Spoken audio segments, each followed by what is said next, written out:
হবে সেই নির্বাচনে জনগণ যাদের কর্মসূচি সমর্থন করে, যাদের বক্তব্যে আস্থা রেখে তাদেরকে বাছাই করে নেবে, আমরা তাদেরকে অভিনন্দন জানানোর জন্য এখন থেকে প্রস্তুতি নিচ্ছি। যদি আমাদের দলকে জনগণ বেছে নেয়, আমরা সকল রাজনৈতিক দল এবং শক্তিকে আহ্বান জানাবো, আপনারাও আমাদেরকে সমর্থন দিবেন, অভিনন্দন জানাবেন এবং আপনাদেরকে সাথে নিয়েই আমরা দেশ গড়ব ইনশাআল্লাহ।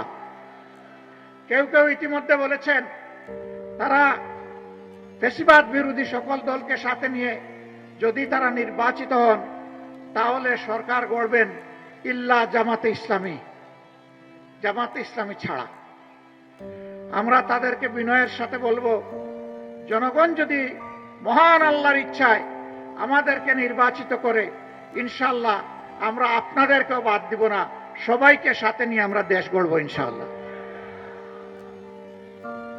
আমরা বিভক্ত জাতি আর দেখতে চাই না।